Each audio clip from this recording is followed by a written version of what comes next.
تفہیم القرآن، روزانہ ایک رکوع، ترجمہ و تفسیر کے ساتھ قرآن کو سمجھیں۔ سبسکرائب کریں اور جڑے رہیں۔ اعوذ باللہ من الشیطان الرجیم، بسم اللہ الرحمن الرحیم۔ یسألونک عن الانفال قل الانفال للہ والرسول فاتقوا اللہ واصلحوا ذات بینکم وَأَطِيعُوا اللَّهَ وَرَسُولَهُ إِن كُنتُم مُّؤْمِنِينَ۔ تم سے انفال کے متعلق پوچھتے ہیں، کہو یہ انفال تو اللہ اور اس کے رسول کے ہیں، پس تم لوگ اللہ سے ڈرو اور اپنے آپس کے تعلقات درست کرو اور اللہ اور اس کے رسول کی اطاعت کرو اگر تم مومن ہو۔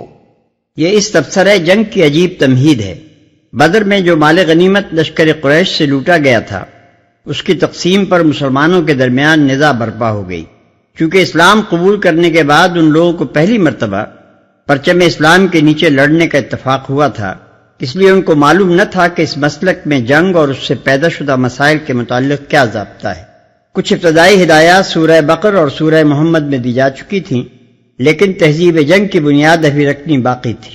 بہت سے تمدنی معاملات کی طرح مسلمان ابھی تک جنگ کے معاملے میں بھی اکثر پرانی جاہلیت ہی کے تصورات لیے ہوئے تھے۔ اس وجہ سے بدر کی لڑائی میں کفار کی شکست کے بعد جن لوگوں نے جو کچھ مال غنیمت لوٹا تھا، وہ عرب کے پرانے طریقے کے مطابق اپنے آپ کو اس کا مالک سمجھ بیٹھے تھے۔ لیکن ایک دوسرا فریق جس نے غنیمت کی طرف رخ کرنے کے بجائے کفار کا تعاقب کیا تھا، اس بات کا مدعی ہوا کہ اس مال میں ہمارا برابر کا حصہ ہے، کیونکہ اگر ہم دشمن کا پیچھا کر کے اسے دور تک بھگا نہ دیتے اور تمہاری طرح غنیمت پر ٹوٹ پڑتے تو ممکن تھا کہ دشمن پھر پلٹ کر حملہ کر دیتا اور فتح شکست سے بدل جاتی۔ ایک تیسرے فریق نے بھی، جو رسول اللہ صلی اللہ علیہ وسلم کی حفاظت کر رہا تھا، اپنے دعوی پیش کیے۔ اس کا کہنا یہ تھا کہ سب سے بڑھ کر قیمتی خدمت تو اس جنگ میں ہم نے انجام دی ہے۔ اگر ہم رسول اللہ صلی اللہ علیہ وسلم کے گرد اپنی جانوں کا حصار بنائے ہوئے نہ رہتے اور آپ کو کوئی غزن پہنچ جاتا تو فتح ہی کب نصیب ہو سکتی تھی کہ کوئی مال غنیمت ہاتھ آتا اور اس کی تقسیم کا سوال اٹھتا۔ مگر مال عملاً جس فریق کے قبضے میں تھا، اس کی ملکیت گویا کسی ثبوت کی محتاج نہ تھی، اور وہ دلیل کا یہ حق ماننے کے لیے تیار نہ تھا کہ ایک امر واقعی اس کے زور سے بدل جائے۔ آخر کار اس نزاع نے تلخی کی صورت اختیار کرنی شروع کر دی اور زبانوں سے دلوں تک بدمزگی پھیلنے لگی۔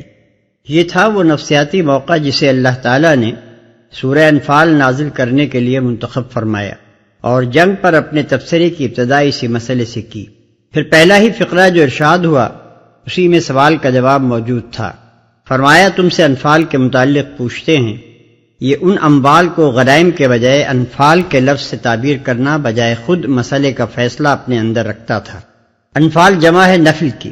عربی زبان میں نفل اس چیز کو کہتے ہیں جو واجب سے یا حق سے زائد ہو۔ جب یہ تابع کی طرف سے ہو تو اس سے مراد وہ رضاکارانہ خدمت ہوتی ہے جو ایک بندہ اپنے آقا کے لیے فرض سے بڑھ کر تطوعاً بجا لاتا ہے، اور جب یہ مطبوع کی طرف سے ہو تو اس سے مراد وہ عطیہ و انعام ہوتا ہے جو آقا اپنے بندے کو اس کے حق سے زائد دیتا ہے۔ پس ارشاد کا مطلب یہ ہوا کہ یہ ساری رد و قد، یہ نزاع، یہ پوچھ گچھ کیا خدا کے بخشے ہوئے انعامات کے بارے میں ہو رہی ہے؟ اگر یہ بات ہے تو تم لوگ ان کے مالک و مختار کہاں بنے جا رہے ہو کہ خود ان کی تقسیم کا فیصلہ کرو؟ مال جس کا بخشا ہوا ہے وہی فیصلہ کرے گا کہ کسے دیا جائے اور کسے نہیں، اور جس کو بھی دیا جائے اسے کتنا دیا جائے۔ یہ جنگ کے سلسلے میں ایک بہت بڑی اخلاقی اصلاح تھی۔ مسلمان کی جنگ دنیا کے مادی فائدے بٹورنے کے لیے نہیں ہے، بلکہ دنیا کے اخلاقی و تمدنی بگاڑ کو اصول حق کے مطابق درست کرنے کے لیے ہے، جسے مجبوراً اس وقت اختیار کیا جاتا ہے جبکہ مزاحم قوتیں دعوت و تبلیغ کے ذریعے سے اصلاح کو ناممکن بنا دیں۔ پس مصلحین کی نظر اپنے مقصد پر ہونی چاہیے، نہ کہ ان فوائد پر جو مقصد کے لیے صحیح کرتے ہوئے بطور انعام خدا کی عنایت سے حاصل ہوں۔ ان فوائد سے اگر ابتدا ہی میں ان کی نظر نہ ہٹا دی جائے تو بہت جلدی اخلاقی انحطاط رونما ہو کر یہی فوائد مقصود قرار پا جائیں۔ پھر یہ جنگ کے سلسلے میں ایک بہت بڑی انتظامی اصلاح بھی تھی۔ قدیم زمانے میں طریقہ یہ تھا کہ جو مال جس کے ہاتھ لگتا وہی اس کا مالک قرار پاتا، یا پھر بادشاہ یا سپہ سالار تمام غنائم پر قابض ہو جاتا۔ پہلی صورت میں اکثر ایسا ہوتا تھا کہ فتح یاب فوجوں کے درمیان اموال غنیمت پر سخت تنافس برپا ہو جاتا اور بسا اوقات ان کی خانہ جنگی فتح کو شکست میں تبدیل کر دیتی۔ دوسری صورت میں سپاہیوں کو چوری کا عارضہ لگ جاتا تھا اور وہ غنائم کو چھپانے کی کوشش کرتے تھے۔ قرآن نے انفال کو اللہ اور رسول کا مال قرار دے کر پہلے تو یہ قاعدہ مقرر کر دیا کہ تمام مال غنیمت لا کر بے کم و کاست امام کے سامنے رکھ دیا جائے اور ایک سوئی تک چھپا کر نہ رکھی جائے۔ پھر آگے چل کر اس مال کی تقسیم کا قانون بنا دیا کہ 5واں حصہ خدا کے کام اور اس کے غریب بندوں کی مدد کے لیے بیت المال میں رکھ لیا جائے اور باقی 4 حصے اس پوری فوج میں تقسیم کر دیے جائیں جو لڑائی میں شریک ہوئی ہو۔ اس طرح وہ دونوں خرابیاں دور ہو گئیں جو جاہلیت کے طریقے میں تھیں۔ اس مقام پر ایک لطیف نقطہ اور بھی ذہن میں رہنا چاہیے۔ یہاں انفال کے قصے کو صرف اتنی بات کہہ کر ختم کر دیا گیا ہے کہ یہ اللہ اور اس کے رسول کے ہیں۔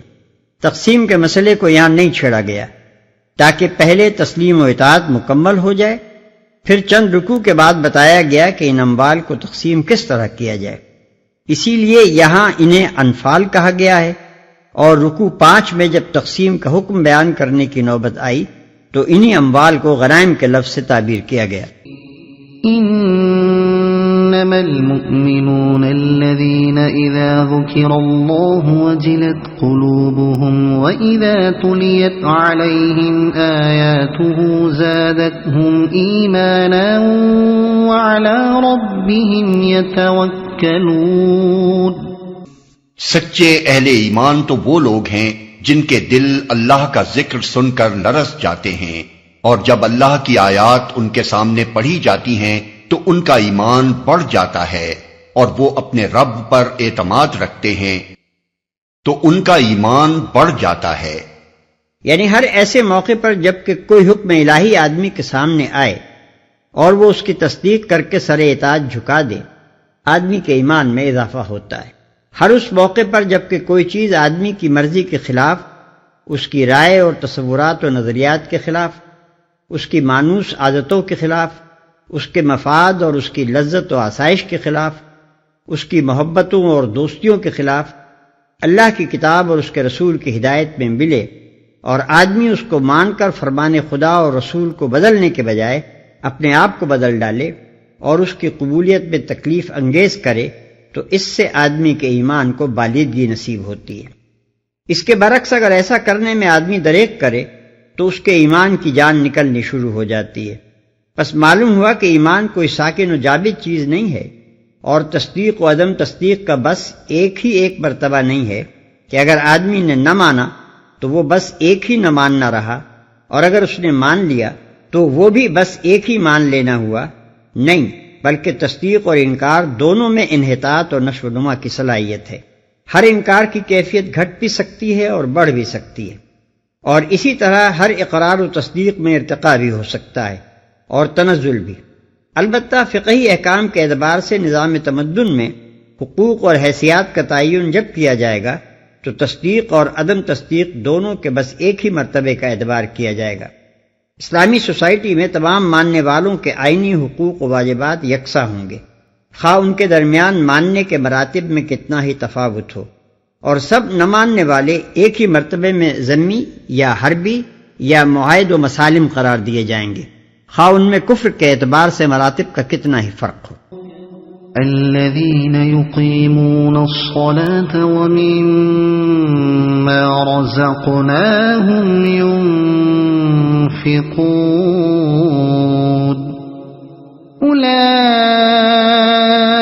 هم المؤمنون حقا لهم درجات عند ربهم ومغفرة ورزق کریم۔ جو نماز قائم کرتے ہیں اور جو کچھ ہم نے ان کو دیا ہے اس میں سے ہماری راہ میں خرچ کرتے ہیں، ایسے ہی لوگ حقیقی مومن ہیں، ان کے لیے ان کے رب کے پاس بڑے درجے ہیں، قصوروں سے درگزر ہے اور بہترین رزق ہے۔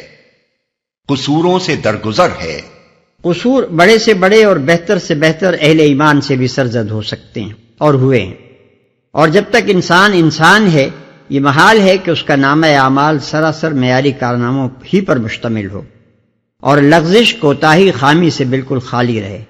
مگر اللہ تعالیٰ کی رحمتوں میں سے یہ بھی ایک بڑی رحمت ہے کہ جب انسان بندگی کی لازمی شرائط پوری کر دیتا ہے تو اللہ اس کی کوتاہیوں سے چشم پوشی فرماتا ہے اور اس کی خدمات جس صلے کے مستحق ہوتی ہیں اس سے کچھ زیادہ صلہ اپنے فضل سے عطا کرتا ہے۔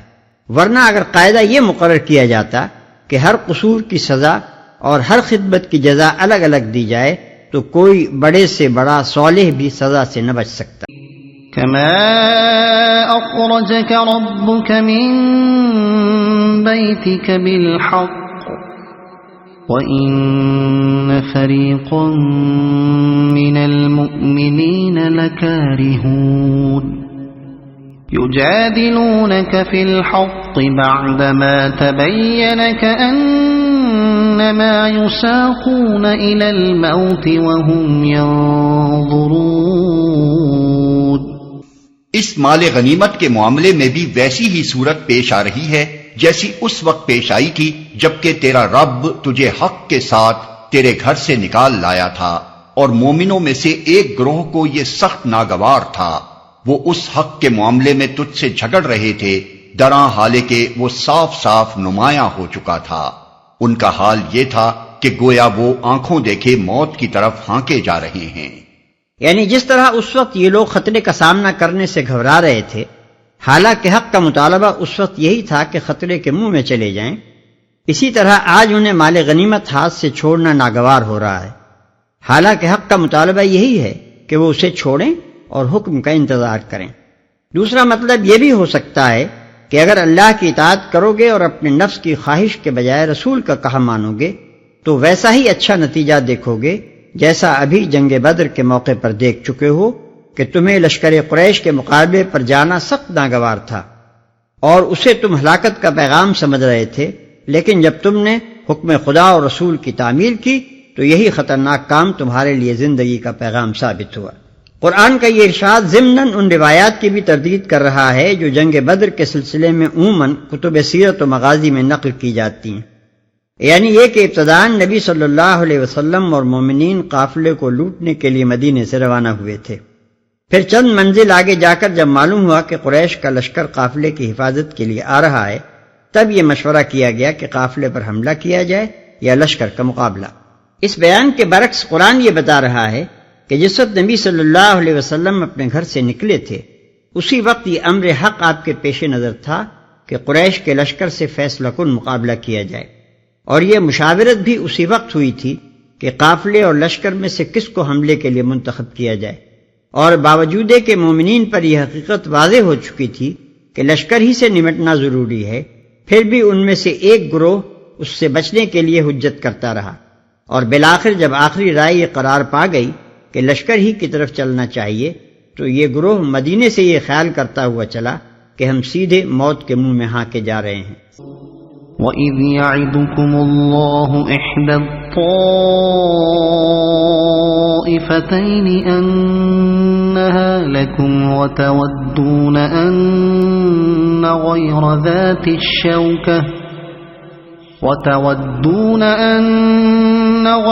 ذَاتِ الشَّوْكَةِ تَكُونُ لَكُمْ وَيُرِيدُ اللَّهُ أَن يُحِقَّ الْحَقَّ بِكَلِمَاتِهِ وَيَقْطَعَ دَابِرَ الْكَافِرِينَ۔ یاد کرو وہ موقع جبکہ اللہ تم سے وعدہ کر رہا تھا کہ دونوں گروہوں میں سے ایک تمہیں مل جائے گا، تم چاہتے تھے کہ کمزور گروہ تمہیں ملے، مگر اللہ کا ارادہ یہ تھا کہ اپنے ارشادات سے حق کو حق کر دکھائے اور کافروں کی جڑ کاٹ دے۔ دونوں گروہوں میں سے ایک تمہیں مل جائے گا، یعنی تجارتی قافلہ یا لشکر قریش۔ تم چاہتے تھے کہ کمزور گروہ تمہیں ملے، یعنی قافلہ جس کے ساتھ صرف 30-40 محافظ تھے۔ لِيُحِقَّ الْحَقَّ وَيُبْطِلَ الْبَاطِلَ وَلَوْ كَرِهَ الْمُجْرِمُونَ، تاکہ حق حق ہو کر رہے اور باطل باطل ہو کر رہ جائے، خواہ مجرموں کو یہ کتنا ہی ناگوار ہو۔ اس سے اندازہ ہوتا ہے کہ اس وقت فی الواقع صورتحال کیا رونما ہو گئی تھی۔ جیسا کہ ہم نے سورہ کے دیباچے میں بیان کیا ہے، لشکر قریش کے نکل آنے سے دراصل سوال یہ پیدا ہو گیا تھا کہ دعوت اسلامی اور نظام جاہلیت دونوں میں سے کس کو عرب میں زندہ رہنا ہے۔ اگر مسلمان اس وقت مردانہ وار مقابلے کے لیے نہ نکلتے تو اسلام کے لیے زندگی کا کوئی موقع باقی نہ رہتا۔ بخلاف اس کے مسلمانوں کے نکلنے اور پہلے ہی بھرپور وار میں قریش کی طاقت پر کاری چوٹ لگا دینے سے وہ حالات پیدا ہوئے جن کی بدولت اسلام کو قدم جمانے کا موقع مل گیا، اور پھر اس کے مقابلے میں نظام جاہلیت پہم شکست کھاتا ہی چلا گیا۔ إذ تستغيثون ربكم فاستجاب لكم أني ممدكم بألف من الملائكة مردفين وما جعله الله إلا بشرى ولتطمئن به قلوبكم وما النصر إلا من عند الله إن الله عزيز حكيم۔ اور وہ موقع جب کہ تم اپنے رب سے فریاد کر رہے تھے، جواب میں اس نے فرمایا کہ میں تمہاری مدد کے لیے پے در پے 1000 فرشتے بھیج رہا ہوں۔ یہ بات اللہ نے تمہیں صرف اس لیے بتا دی کہ تمہیں خوشخبری ہو اور تمہارے دل اس سے مطمئن ہو جائیں، ورنہ مدد تو جب بھی ہوتی ہے اللہ ہی کی طرف سے ہوتی ہے، یقیناً اللہ زبردست اور دانا ہے۔ اگر آپ کو یہ ویڈیو پسند آئی ہو تو اسے لائک کریں، دوسروں تک پہنچانے کے لیے شیئر کریں، اور مزید ایسی ہی معلوماتی ویڈیوز کے لیے ہمارے چینل عبد المالک ہاشمی کو سبسکرائب ضرور کریں۔ نئی اپڈیٹس کے لیے بیل آئیکن دبائیں تاکہ آپ کو ہماری ہر نئی ویڈیو بر وقت مل سکے۔ آپ کی حوصلہ افزائی ہمیں مزید بہترین مواد بنانے میں مدد دے گی۔ شکریہ۔